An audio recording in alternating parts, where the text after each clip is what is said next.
Real মাদ্রিদের Brazilian superstar Vinicius junior Ballon d'Or না জেতাই football দুনিয়ায় রীতিমতো বিতর্কের ঝড় বয়ে যায়। ভিনিকে হারিয়ে রদ্রি ব্যালন জেতার পর ফুটবল বিশ্ব অপেক্ষায় ছিল ভোটের ব্যবধান জানার জন্য।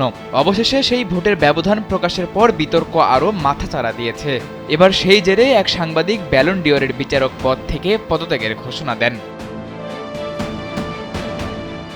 ভিনিসিউসকে তালিকার শীর্ষ 10-এর বাইরে রাখার জন্য ফিনল্যান্ডের সাংবাদিক জুহা কানেরভা এই ভুলের জন্য দুঃখ প্রকাশ করেন।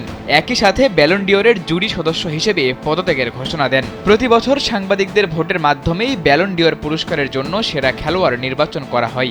এবছর ম্যানচেস্টার সিটির রদ্রি পুরস্কার জিতলেও ভিনিসিউস জুনিয়র ছিলেন দ্বিতীয় স্থানে।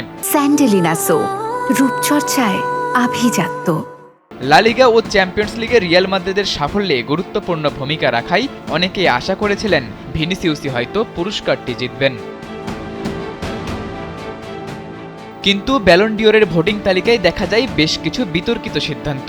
কিছু সাংবাদিক ভিনিসিউসকে টপ 10 খেলোয়াড়ের তালিকা থেকে বাদ দেন। এই সাংবাদিকদের মধ্যে অন্যতম ছিলেন ফিনিশ সাংবাদিক জুহা কানেরভা।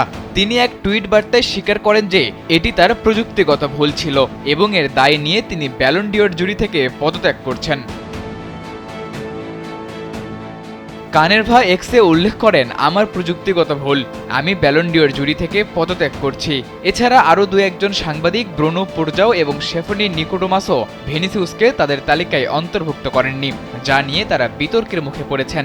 ব্যালন ডিওর অনুষ্ঠানে রিয়াল মাদ্রিদের বয়কটের কারণে উপস্থিত ছিলেন না ভিনিসিউস। তবে এই ঘটনাটি তার ফর্মে কোনো প্রভাব ফেলতে পারেনি। গত 4 ম্যাচে 6টি গোল করে দুর্দান্ত ফর্মে রয়েছেন তিনি। শনিবার ওসাসুনার বিপক্ষে ম্যাচেও হ্যাটট্রিক করেন ভিনিসিউস জুনিয়রের মতো বিশ্বসেরা খেলোয়াড়কে টপ 10 থেকে বাদ দেওয়ায় সাংবাদিকদের মধ্যে বিভ্রান্তি সৃষ্টি হয়েছে।